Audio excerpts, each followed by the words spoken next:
I'm Cynthia Conley. I'm the Special Projects Curator for Arlington County, Virginia. Behind me, you see the Arlington Art Truck.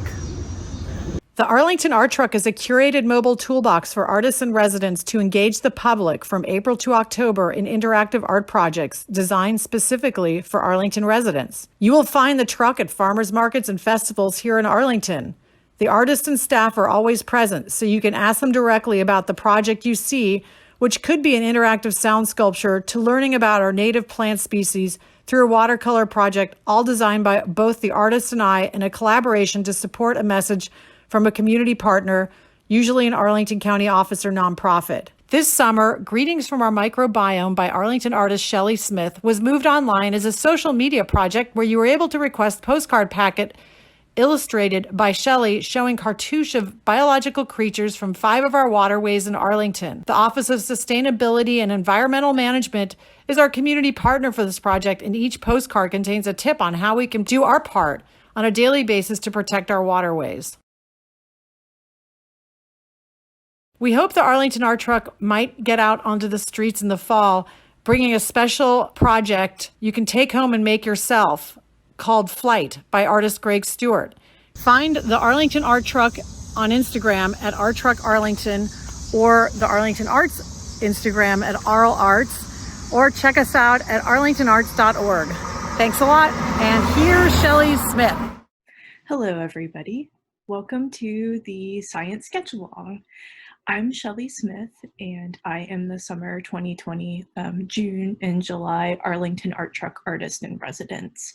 Today we're going to be doing a science sketch along. So we'll be looking at images of microorganisms I found in water samples throughout Arlington County, and then sketching them. This is meant to be informal, relaxing, and introduce you to some of the wonderful microorganisms that live in our environment.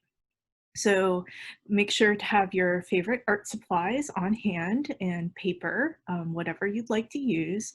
And we'll chat a bit as we look at the really wonderful biodiversity that we can find in our community. And we'll learn a little bit more about my project. As I mentioned, my project was originally going to be part of events in various locations throughout Arlington County in June, July, and a little bit of August here at the Arlington County Fair in 2020. Due to the pandemic, we've moved everything into virtual format, and I'm extremely lucky that my project lends itself well to home participation. I'm a citizen scientist and an artist. My work is based on microscopic life found in water and soil samples all around the world. What I did for my project is I took water samples from a diverse set of water sources around Arlington County. I then looked at those samples under my microscopes that I have and made postcards based on the microscopic life that I observed in the water samples. We then produced souvenir postcards. You can see them on the slide here. They're both full color as well as black and white ones that you can color for yourself. Free postcard packs of my artwork are available through order by signing up through the Arlington County website. At the end of our science sketch along today, I will have a link to the place where you can order your postcards. You can also check out Arlington Art's social media accounts like Cynthia mentioned. So Arlington Art Truck and Arlington Arts, they have links in their biographies that you can also go and order postcards today. All right, excellent. So let's go ahead and let's get sketching today. So we're going to have sort of an informal sketching session. There'll be a warm-up, and then we'll have 5 total sketching sessions. Those will actually cover the postcard locations. Each will be about 4 minutes long. I'll keep time, and I'll have like an alarm on my phone. I encourage you to be creative with colors, be creative with materials and that sort of thing. This is all about relaxation and learning about our microbiome. All right, so we're going to go ahead and we'll start with a warm-up to get our creative juices flowing. So What we have here is a water flea. So this is a very common multicellular microorganism. So what we'll be doing is we'll draw this for 1 minute and then 30 seconds and then 10 seconds. So 10 seconds goes by very, very quickly. So what I am going to go ahead and do is I'm going to set the alarm for 1 minute and we'll go ahead and we will get started. All right, so pencils up. All right, so this water flea was actually found in 4 Mile Run. These are very, very common microorganisms. A water flea is a small aquatic crustacean. They live in a wide variety of environments. I've found these little buddies in extremely hostile conditions, like in alkali water sources, in highly tannic or acidic water sources. They're very, very common and they're everywhere. Um, Water fleas are a favorite food of a variety of larger organisms, including damselflies, which are a species of larvae. All right, got a few more seconds here. Okay. All right, so that is your minute. Okay, excellent. All right, so let's go ahead and try that same thing for 30 seconds. So I am going to set the timer for 30 seconds. So this will be a lot quicker, half the time. So let's go ahead and get started. All right, we're starting. All right, so water fleas are very sensitive organisms. They're very sensitive to changes in chemistry or environment. So they're a really good species to look at for the health and quality of the water source. I also love their big light compound eye. All right, a couple more seconds. All right. Excellent. Okay, so that was 30 seconds. Now we're going to do a really, really quick one. All right, so let's try it for 10 seconds. So just gesture drawing, very, very quick. Okay, go ahead and get started.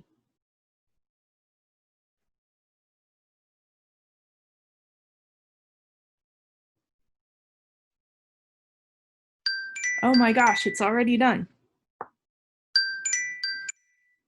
Okay, excellent. So that's great. So that'll get us warmed up and kind of getting into the concept and idea of doing this. So, all right, let's go ahead and go forward. All right, so I'm going to set the timer for 4 minutes. So I'll also move myself down to the bottom here so that you can see all the different microorganisms. So let me go ahead and set a timer here. All right, we have 4 minutes. Okay, so you are now looking at microorganisms found in the Potomac River. So the Potomac River technically isn't in Arlington. Technically, it's all in Washington, D.C. It's all Washington, D.C.'s territory. That said, the Potomac River is the major waterway of our area, and it really defines the landscape of Arlington County.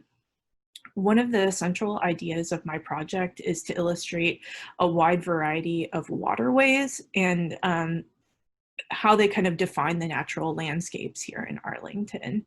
So I sampled from the Potomac River at various locations. So I've sampled under Chain Bridge Road. I sampled at the bottom of Windy Run, where Windy Run meets the Potomac. I sampled near Theodore Roosevelt Island on the Roslyn side. And I sampled all throughout the year because the microbiome actually drastically changes throughout the year, and I wanted to kind of capture the variety that you can find in the Potomac River. On this slide, you're seeing a lot of different microorganisms. Primarily what you're seeing here is diatoms. So diatoms are hard silica-shelled single-cell algae. They're one of my favorite microorganisms. They're very beautiful. They are kind of known as living sculptures, and you'll be seeing a lot of different diatoms during this session. You'll also notice on this slide and in future slides that some things are labeled possibly or probably, or they just have like a generic thing that says diatom on it. I've done my best to identify the microorganisms, but I want to be as accurate as possible. If the image quality simply wasn't good enough for me to make a definitive identification, I kept things on the generic side.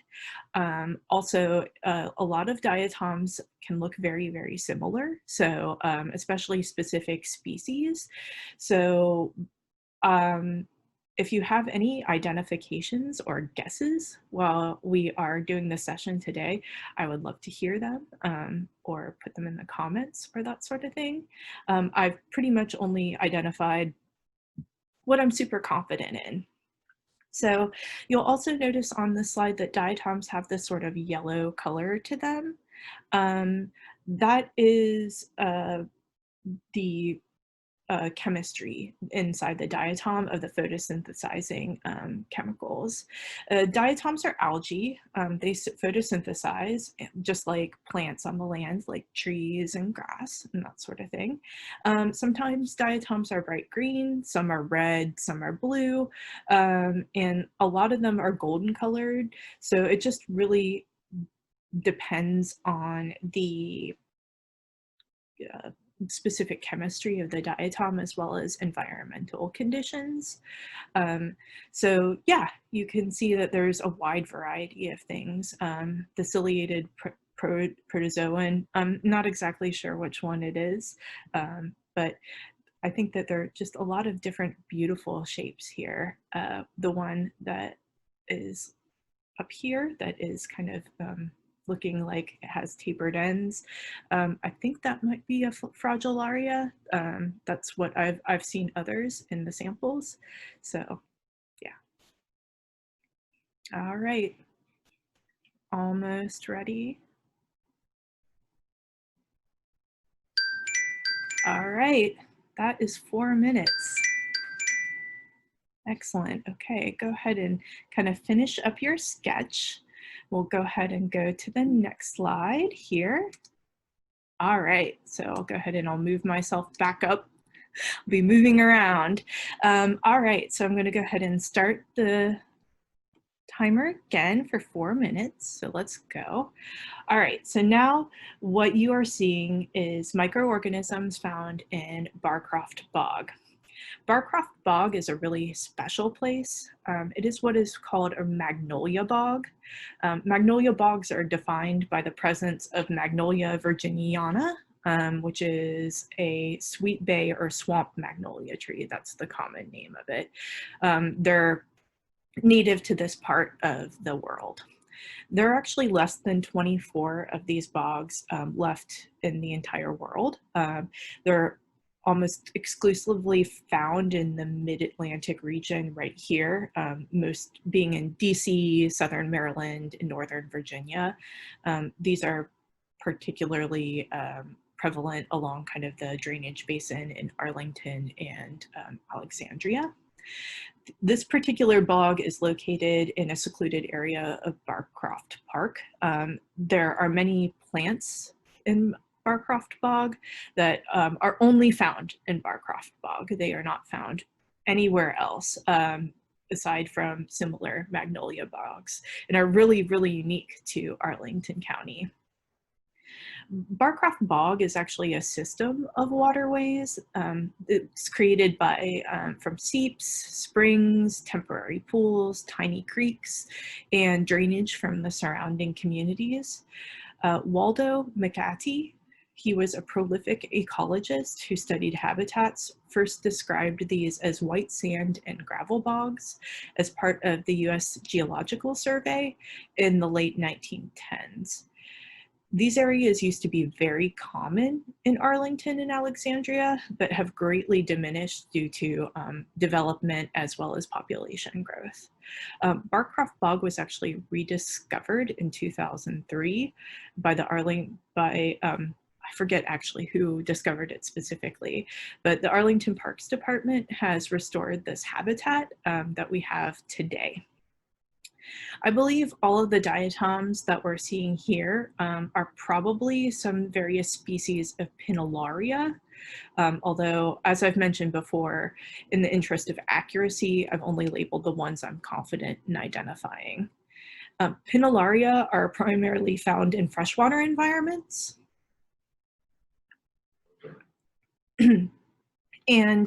But I found them in saltwater tide pools, in seeps, in springs as well, just a wide variety.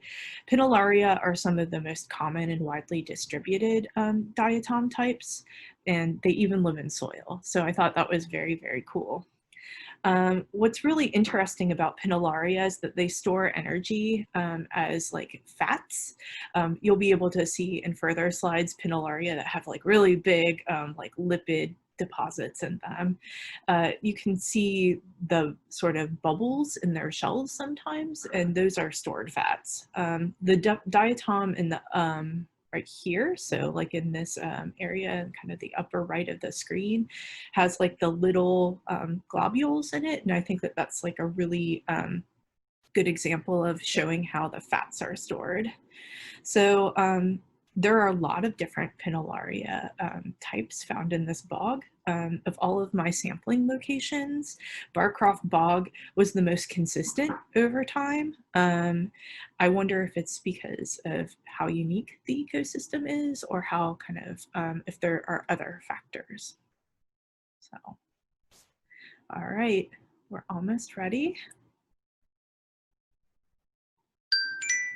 All right, that's 4 minutes. Okay, go ahead and finish up your sketch. We'll go ahead and we'll go to the next sketch. All right, I'm gonna go ahead and start the timer for 4 minutes. Here we go. All right, so what you are seeing is Carlin Springs. So Carlin Springs is a very interesting place. It's a natural freshwater spring. So it's actually a series of springs. When you visit, you'll easily see what is called the improved spring. So you can see the structure in the lower left-hand corner here. That is the improved spring. It has the structure built over it, but there are several smaller springs around the site as well. So you'll see just water kind of trickling out of the rocks in that area. This particular location is pretty easy to spot because it has a historical marker, first of all, and it also has vegetation that's very different than the shores along 4 Mile Run and other places. So Carlin Springs has had evidence of use and habitation for a very long time, hundreds of years. Arlington County has several natural spring sites that still exist today.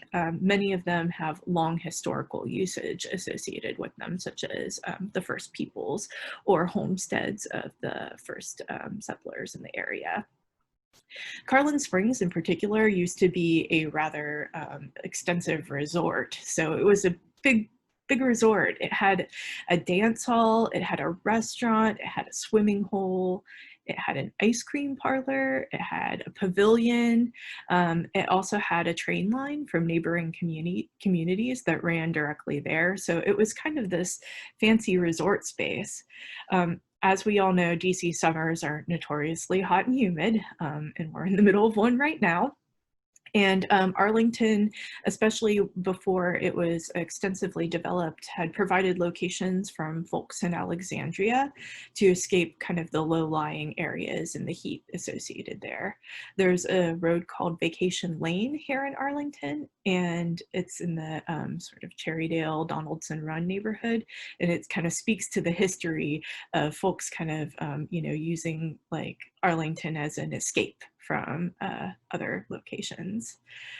So this slide is a little bit different than the other ones that you'll see because there are no diatoms on this one. What I'm showing you here is a variety of other types of microorganisms. Carlin Springs changes a lot over the seasons depending on light source as well as temperature. So this was there was a lot of different things depending on when I sampled. There's an Arcella that's in the upper left corner, and this is actually an amoeba. These types of amoeba have hard shells made of chitin, just like shrimp and crabs. The shell protects the soft amoeba inside, and it provides a little bit of resistance to drought or like wet, dry conditions. You're also seeing, I'll move my thing here. So you're also seeing a cyclopoida, which is, I hope I said that right, a copepod. Copepods are tiny crustaceans, and they're found in all kinds of varieties of water sources. They are a major link in the food chain and are a food source for all kinds of organisms, including lots and lots of fish. You're also seeing a couple kinds of ciliates on the right side of the screen. The one that's sort of bell-shaped is called a vorticella. So it uses its cilia or its like finger structures to filter and look for food. All right, that is 4 minutes. So go ahead and finish up your drawing, and we'll go ahead and we will go to the next one. All right, so I will put myself in a place here. Okay. All right, I'm gonna go ahead and start our session. Okay, starting now. All right, so what you are viewing now is Bluemont Cattail Pond. Bluemont Cattail Pond is located in Bluemont Park and is along the Washington and Old Dominion bike and walking trail. It's a very small wetland area, and it represents a very important and often overlooked water source, which is called a vernal pool. Sometimes they're called ephemeral pools. Vernal pools are get their name from vernal spring because they have a tendency to form or really get larger and more apparent during the spring rains, or they're temporary or largely changeable ponds in wetland areas. These type of pools go through a wet and dry cycle, and some of them often completely disappear during dry spells and droughts. Vernal pools are generally defined because by the absence of fish, so they don't have fish in them, which makes them really ideal habitats for frogs, salamanders, amphibians, or things that are predated upon by fish. So Bluemont Cattail Pond, as far as I have observed, never completely dries up, but it does experience cycles of drier and wetter periods. If you've ever biked or jogged or walked by this area, you know that it's extremely loud because of all the frogs, especially in spring when the frogs are mating. So there are tons and tons and tons of frogs and salamanders in this particular location.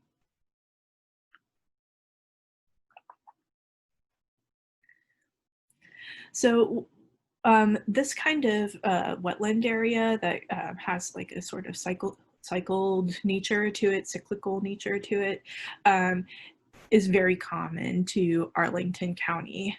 These types of tiny wetland areas used to be extremely common in the sort of Potomac 4-mile run floodplain area. So Arlington County, Alexandria, and much of kind of the adjacent Washington, D.C. area used to be environments just like this. So what's really exciting about Bluemont Cattail Pond is that there's a wide variety of microorganisms that it supports. This is probably the location that had the most variety that I sampled from just throughout the year. You can see where I am here in the square is this is a more traditional amoeba. So this is what we really think of when we think of an amoeba, is like a big blob that kind of goes around. It's a soft-bodied creeper, and what it does is it usually surrounds its prey and basically just absorbs it into its body. In this image, you can see that there's like a little green dot. I believe that's probably a chlorella, and it's probably attempting to absorb that chlorella to eat it. So you can also see another pinolaria on here. In this, you can really see the big bubbles of fats that are stored in its body. You're also seeing on this slide a variety of desmids. That's a particular type of microscopic algae, clostridiums and cosmariums. I will chat a little bit more about desmids in our next slide. All right. Okay, it's almost time. All right, that's our 4 minutes. So go ahead and finish up with your sketching here. Go ahead and go to the next slide. This will be hard for me to put myself in a place where I am unobtrusive. All right, so here I am now. Okay, so I'm going to go ahead and start our timer. And just so that you know, this will be our last full sketch of our session today. So we'll start. Okay, so we're looking at 4 Mile Run. So 4 Mile Run is one of our major waterways here in Arlington. It's a stream that begins with our neighbors in Fairfax County and ends with our neighbors in Alexandria. And it flows as a tributary to the Potomac River. It's actually not 4 miles, it's about 9.35 miles in total. There are some various historical explanations for this naming, but I think that this reminds me a lot of the kind of speculative ideas around like how did chicken Alaska get its name, and the story is that they wanted to name it ptarmigan, which is the state bird of Alaska, but no one knew how to spell that, so they just decided to settle on chicken. So who knows? There are probably multiple explanations for why 4 Mile Run is named what it is. So 4 Mile Run is a very, very important waterway, and it was once the site of several mills and historic locations, homesteads, and now it's one of our popular trail system sites. So, excuse me, the W&OD Trail kind of just immediately follows a lot of 4 Mile Run. It provides critical habitat and drainage for our community as well. So what I did is I took several samples along 4 Mile Run from where it kind of begins at Benjamin Benneker Park to where it kind of exits the county in Shirlington. What struck me is that there's not only a big diversity in the ecosystem of 4 Mile Run, but also how different the stream could be depending on the location. So sometimes it's very, very, very small, very shallow, and sometimes it's quite large and deep. So what you're seeing on this slide is a really wide variety of Clostridium. They're roughly kind of moon-shaped. They're so beautiful. And they're part of the desmid order, as I had said previously.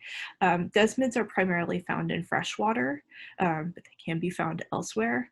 What's really fascinating is that we know from the study of these single-celled algae that they are related to land plants. So they're related to the things that now live on land. So these are the ancient ancestors of things like grasses and bushes and trees and all different kinds of plants that now live on the land with us. So we also have stentors.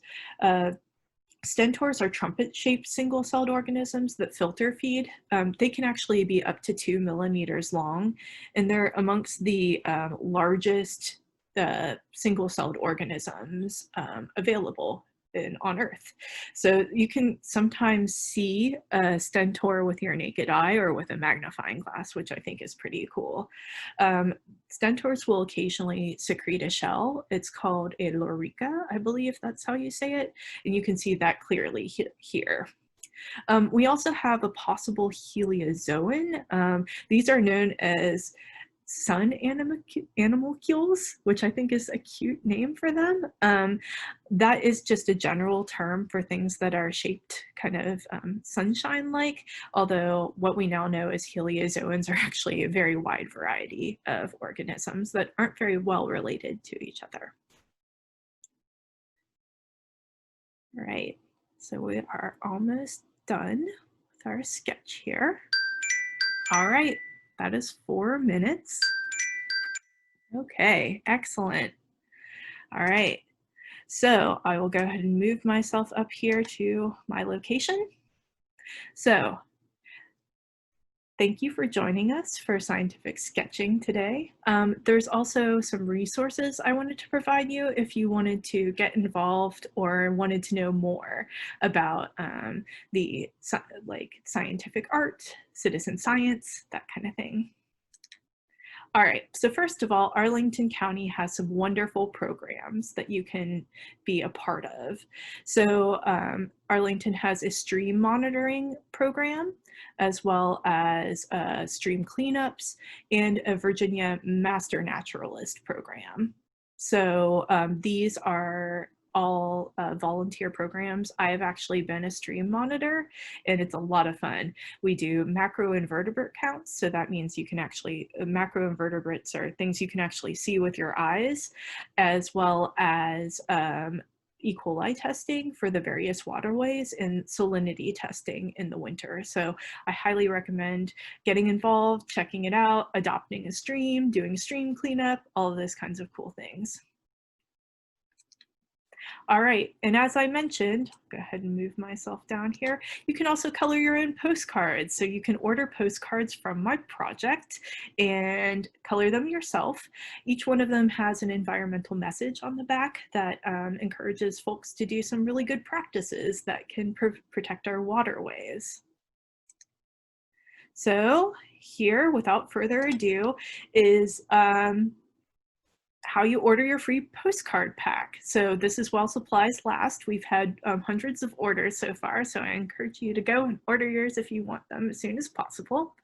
And this link is also available on the Arlington Art Truck website, as well as the Arlington Arts social media accounts and Arlington Art Truck Instagram. I am on Instagram as well at Studio Cornix. I would love to see your sketches from today. I would love to hear from you to see if you had a particular thought about what an identification might be. And we would just love to see what you're doing and how you sketched during the session. So please reach out to us, tag us, let us know kind of like what you've done, and show your sketches, share your sketches. All right, so that is all I have for you today. So I'll go ahead and I'll go back and I'll leave this up so that you can just observe it here. All right, so I thank you so much for joining me today for my science sketch along. I appreciate it. I hope that you enjoyed learning a little bit more about the microorganisms found in our community. It's always good to remember that microorganisms are very sensitive to changes in the environment, and they can tell us a lot about what might be going right or going wrong with our environment. Also, those microorganisms, particularly like microalgae, are responsible for about 50% of the Earth's atmospheric oxygen. So we also owe a lot to our microorganisms for helping us breathe, helping our environment stay healthy. All right, well, thank you so much, everybody, and I hope you have a good rest of your day and a great time at the virtual Arlington County Fair.